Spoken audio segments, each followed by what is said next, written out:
So বদর যুদ্ধের পটভূমিটা চিন্তা করেন। দ্বিতীয় হিজরি, মক্কা, রমাদান মাস। রাসূলুল্লাহ সাল্লাল্লাহু আলাইহি ওয়াসাল্লামের ফুপু আতিকা বিনতে আব্দুল মুত্তালিব উনি একদিন একটা স্বপ্ন দেখলেন রাত্রেবেলা। উনি স্বপ্ন দেখলেন যে একটা উট আসতেছে মক্কার দিকে এবং সেই উটের পিঠে একজন আরোহী, সেটা চিৎকার করে মক্কার অধিবাসীদের ডাকতেছে। আচ্ছা, চিৎকার করে মক্কার অধিবাসীদেরকে ডাকতেছে। আচ্ছা, এবং সেই উট এবং উটের আরোহী তারা আস্তে আস্তে স্বপ্নের মধ্যে দেখতেছেন এটা আস্তে আস্তে প্রথমে কাবার উপর উঠে গেল, তারপর মক্কার একটা পাহাড়ের উপর উঠল এবং তারপর বলল যে তোমরা 3 দিনের মধ্যে ধ্বংস হয়ে যাবা। স্বপ্নের মধ্যে ঘটতেছে এসব। এবং তারপর সে একটা পাথর ছুঁড়ে মারল মক্কার দিকে, সেই পাথর ভেঙে পাথরের টুকরা মক্কার প্রত্যেকটা ঘরের মধ্যে ঢুকে গেল। স্বপ্ন শেষ। এই স্বপ্ন দেখার পর উনি তো খুবই পেরেশান যে এটা আসলে সিম্বলিক স্বপ্ন, আসলে এটা মানে ব্যাপারটা আসলে কি, এটা নর্মাল কোনো স্বপ্ন না, বোঝা যাচ্ছে। ওই জায়গা থেকে উনি খুবই চিন্তিত, মানে এটা ব্যাপারটা কি হলো। এবং উনি এটা কার সাথে কথা বললেন? আব্বাসের সাথে, আল আব্বাসের সাথে রাদিয়াল্লাহু আনহু, ওনার সাথে কথাটা বললেন। আল আব্বাস বললেন এটা নিয়ে তুমি কারোর সাথে কথা বলো না। উনি গিয়ে ওনার এক বন্ধুর সাথে এটা নিয়ে কথা বললেন, তাকে বললেন যে তুমি এটা কারোর সাথে কথা বলো না। সে গিয়ে তার বাবাকে বললো এবং বললো যে তুমি এটা কারোর সাথে কথা বলো না। তো এভাবে ওই দিনের মধ্যে বা খুব দ্রুত পুরো মক্কার মধ্যে এই খবরটা ছড়ায় পড়লো। আল আব্বাস যখন বাইতুল্লাহ তাওয়াফ করতে গেলেন, উনি গিয়ে দেখলেন যে আবু জাহেল সহ কুরাইশের যে নেতারা আছে তারা বসে আছে এবং তারা এই সত্যটা নিয়ে কথা বলতেছে। তো ওনাকে দেখার পর সে ডাকলো, ডেকে মানে খুব মানে তাচ্ছিল্য করে বলতেছে, আব্দুল মুত্তালিবের তো সবাই এখন নবী হয়ে যাচ্ছে, তোমাদের ফ্যামিলির পুরুষরা একসময় নবী ছিল, এখন তোমাদের মহিলারাও নবী হয়ে যাচ্ছে। এভাবে খুব অপমান করলো এবং বললো যে তোমাদের স্বপ্নে তোমরা 3 দিনের কথা বলছো, তো 3 দিন শেষ হোক, এর মধ্যে যদি কিছু না হয় আমরা আরবে বলবো যে এই পরিবারের মতো মিথ্যুক পরিবার আর কেউ নেই। আবু জাহেল এটা বললো, খুব বাজেভাবে অপমান করলো আব্বাস রাদিয়াল্লাহু আনহুকে। তো আল আব্বাস বাসায় গেলেন, বাসায় যাওয়ার পর বাসার মহিলারা আবার তার সাথে রাগারাগি করলো যে এই বুড়া লোক তোমার আমাদের ফ্যামিলির ব্যাপারে এত এত কথা বললো, আব্দুল মুত্তালিবের ফ্যামিলির ব্যাপারে এত কথা বললো, তুমি কিছু বললো না কেন? তো উনি ঠিক করলো যে ঠিক আছে, 3 দিন পরে আমি গিয়ে তাকে একটা উচিত জবাব দিব। তো তৃতীয় দিন শেষ, সকালবেলা আল আব্বাস গেছেন তাওয়াফ করতে বাইতুল্লাহতে। তো তাওয়াফ করতে গিয়ে উনি ঠিক করছেন যে আবু জাহেলের সাথে দেখা হবে তাওয়াফ শেষে, তখন তার সাথে গিয়ে আমি কিছু করার কথা বলবো।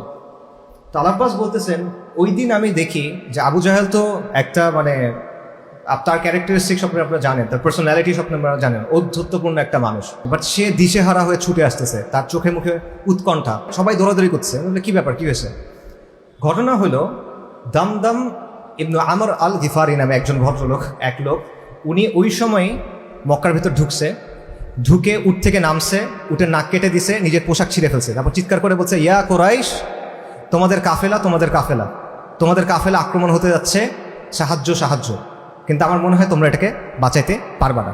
এই ঘটনার পর সবাই দিশেহারা, তখন আর ওই স্বপ্ন নিয়ে চিন্তা করার কারো টাইম নেই। ঘটনা কি হয়েছে? ঘটনা হলো আবু সুফিয়ানের নেতৃত্বে কুরাইশদের একটা কাফেলা, বাণিজ্য কাফেলা সিরিয়াতে যাচ্ছিল আর শামে যাচ্ছিল, এবং ওটা মানে কুরাইশদের বিশাল পরিমাণ বিনিয়োগ সম্পদ ওই কাফেলার সাথে। রাসূলুল্লাহ সাল্লাল্লাহু আলাইহি ওয়াসাল্লাম তার গুপ্তচরদের মাধ্যমে, তার ইন্টেলিজেন্সের মাধ্যমে এটা জানতে পারছেন। জানা মাত্র রাসূলুল্লাহ ঠিক করছেন যে আমরা এটাকে অ্যাটাক করব, এবং অ্যাটাকটাও মুসলিমদের বাহিনীর সাথে সাথে বের হয়ে গেছে, লম্বা কোনো সময় নেয় নাই।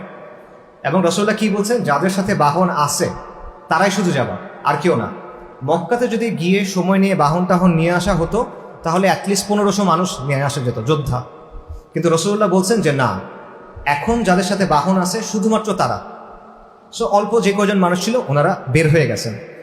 রাসূলুল্লাহ যে বের হয়ে গেছেন, এটা আবার আবু সুফিয়ান জানতে পারছেন যে আমার সাথে কুরাইশদের সব ধন সম্পদ নিয়ে আমি ব্যবসা করতে যাচ্ছি, মুহাম্মদ তো আসতেছে সাল্লাল্লাহু আলাইহি ওয়াসাল্লাম। তো এই চিন্তা থেকে সে কি করলো, দ্রুত মক্কাতে একটা খবর পাঠাইলো যে আমাদেরকে হেল্প করো। হেল্প করতে কাকে পাঠাইলো, মানে এই খবরটা নিয়ে কাকে পাঠালো? এই দামদাম ইবনু আমর আল গিফারিকে। সেই স্বপ্ন দেখা তৃতীয় দিন এসে মক্কায় ওই কাহিনী বললো।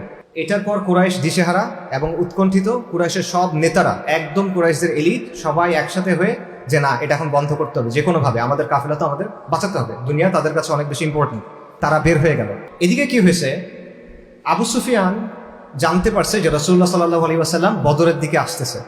এটা জানার পর সে যেটা করলো, সে একদিকে তো হেল্পের জন্য মানুষ পাঠাইছে, খবর পাঠাইছে, বাট এটা জানার পর সে যেটা করলো যে ঠিক আছে আমি এখান থেকে সরাই নিয়ে চলে যাই। সে পুরা কাফেলাকে সরাই উপকূলের দিকে নিয়ে গেল। আবু সুফিয়ানের কাফেলা কিন্তু ছোট ছিল, মনে করেন 40-50 জন মানুষের বেশি না, 40 জন বারবার আসছে সিরাত। সে ওটা নিয়ে চলে গেল এবং চলে গিয়ে সে আরেকটা খবর পাঠালো কুরাইশের কাছে যে যুদ্ধ করার আর দরকার নাই, কাফেলা সিকিউর, কাফেলা সেফ আছে, এত চিন্তা করার দরকার নেই, ঠিক আছে আমাদের আর যুদ্ধ করার প্রয়োজন নেই। কিন্তু আবু জাহেল তখন কি বলল? আবু জাহেল বলল যে না, আমরা বদরে যাব, বদরে গিয়ে আমরা 3 দিন অবস্থান করব, আমরা মদ খাবো, আমরা গান বাজনা করব, দাসীরা আমাদের মনোরঞ্জনের জন্য নাচবে, বেদুইনরা আমাদের এই অভিযান নিয়ে গল্প লিখবে, কবিতা লিখবে, এটা চর্চিত হবে আরবে, মানে আমরা দেখাই দিব আমরা বাপের বেটা, রাইট? আমাদের কত শান মান সম্মান মর্যাদা কুরাইশ দেখাই দিবে, মুহাম্মদ সাল্লাল্লাহু আলাইহি ওয়াসাল্লাম এবং মুসলিমদেরকে আমরা দেখাবো যে আমাদের সম্মান কত, আমরা কুরাইশ। ছিল কেন? অহংকারের জন্য, লোক দেখানোর জন্য। এবং কেন? ওয়ায়াসুদ্দুনা আন সাবিলিল্লাহ, মানুষকে আল্লাহর রাস্তা থেকে বিরত রাখার জন্য। এবং এখানে দেখেন যে কুরাইশের কিন্তু বদর যুদ্ধ করার কোনো প্রয়োজন ছিল না। এই ঘটনার পর তার বদর যুদ্ধ করার কোনো প্রয়োজন নাই। এবং বদর যুদ্ধে কি হয়েছে এটা আমরা জানি, কুরাইশের টপ লিডারশিপ শেষ বদর যুদ্ধে।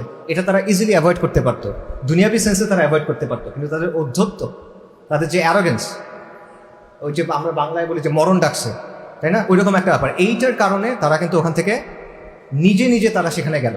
এবং এটা কুফারের যারা নেতা, তাদের একটা বৈশিষ্ট্য যুগে যুগে আপনারা দেখবেন। নমরুদ কি বলছিল? আমি জীবন দিই, আমি মৃত্যু দিই। ফিরাউন কি বলছিল? আনা রাব্বুকুমুল আলা। আদ জাতি কি বলছিল?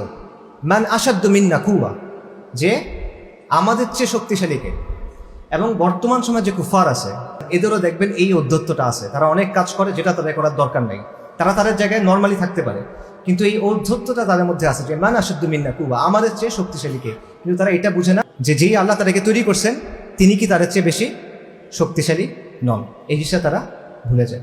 এই বদরের যুদ্ধের সময় উম্মতে মুহাম্মাদি বনী ইসরায়েলের সাথে নিজের পার্থক্যটা প্রমাণ করছে। সেটা কি? প্রথমে যখন আবু সুফিয়ানের কাফেলাকে আক্রমণ করার কথা হবে, সেইখানেও রাসূলুল্লাহ সাল্লাল্লাহু আলাইহি ওয়াসাল্লাম সাহাবায়ে কেরামের কথা জানতে চাইছিলেন যে আপনারা কি বলেন। তো মুহাজির সাহাবী তারা তো সবাই বলে দিয়েছেন, আবু বকর রাদিয়াল্লাহু আনহু, ওমর রাদিয়াল্লাহু আনহু, তারা বলছেন যে হ্যাঁ আমরা অবশ্যই যুদ্ধ করব। বাট রাসূলুল্লাহ সাল্লাল্লাহু আলাইহি ওয়াসাল্লাম এখানে আনসারি সাহাবীদের কথা শুনতে চাচ্ছিলেন, কারণ এখানে একটা বিষয় ছিল।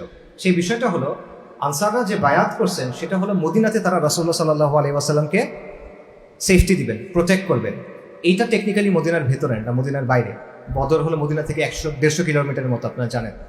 তো এই জায়গায় তারা চাইলে বলতে পারতো যে আমরা তো মদিনার কথা বলছি, এটা তো বদর, মদিনা না। কিন্তু প্রথমে কি হলো, সাদ ইবনে উবাদা রাদিয়াল্লাহু আনহু, আনসারীদের বড় নেতা, উনি বললেন ইয়া রাসূলুল্লাহ, আপনি মনে হয় আমাদের কথা শুনতে যাচ্ছেন, আপনি যান, আপনি যদি সমুদ্র পর্যন্ত যান আমরা আপনাকে সমুদ্র পর্যন্ত ফলো করব। এটা উনি বলেন, সুবহানাল্লাহ। দ্বিতীয় বিষয়টা হলো ওই যে আমরা বললাম যে আবু সুফিয়ান তো তার বাহিনী কাফেলা সরায়ে উপকূলে চলে গেছে, সেটা ছিল 40 জনের। কিন্তু কুরাইশের বাহিনী, আবু জাহেলের সেনাবাহিনী, সেটা আসতেছে মক্কা থেকে। এবং এটা যখন মুসলিমরা বুঝলো যে না, এখন আমাদের বাণিজ্য কাফেলা না, কুরাইশের মূল বাহিনীর সাথে আমাদের এখন লড়াই হবে, সেটার সংখ্যা কত? 1000-এর মতো। তখন ব্যাপারটা ডিফারেন্ট। আপনি যুদ্ধ করতে বের হয়েছেন 40 জনের সাথে, এখন আপনি জানছেন 1000। জিনিসটা চেঞ্জ হয়ে গেছে, ইকুয়েশন চেঞ্জ হয়ে গেছে। তখন রাসূলুল্লাহ সাল্লাল্লাহু আলাইহি ওয়াসাল্লাম আবারও মাশওয়ারা করলেন, শুরা করলেন, ডাকলেন সবাইকে। মুহাজির সাহাবীরা আবারও বললেন ইয়া রাসূলুল্লাহ, আপনারা ফাইট করেন, আমরা আপনার সাথে আছি, আবু বকর ওমর রাদিয়াল্লাহু আনহুম আজমাইন। কিন্তু তখনও রাসূলুল্লাহ আবারও আনসারীদের কথা শুনতে যাচ্ছিলেন। আল মিকদাদ ইবনে আসওয়াদ, উনি একটা কথা বলছেন যেটা আলহামদুলিল্লাহ এখনো পর্যন্ত উম্মতে মুহাম্মাদি এটা নিয়ে গর্ব করে, কিয়ামত পর্যন্ত এটা উম্মতে মুহাম্মাদি এটা নিয়ে গর্ব করবে। উনি বলছেন ইয়া রাসূলুল্লাহ, আপনি যান, আমরা কখনো বনী ইসরাইলের মতো বলবো না যে আপনি আপনার রব গিয়ে যুদ্ধ করেন, আমরা যাব না। বরং আমরা আপনার সাথে যুদ্ধ করব, আমরা আপনার সামনে যুদ্ধ করব, পিছনে যুদ্ধ করব, ডানে যুদ্ধ করব, বামে যুদ্ধ করব। আপনি এবং আপনার রব গিয়ে যুদ্ধ করবেন, আমরা আপনার সাথে যুদ্ধ করব।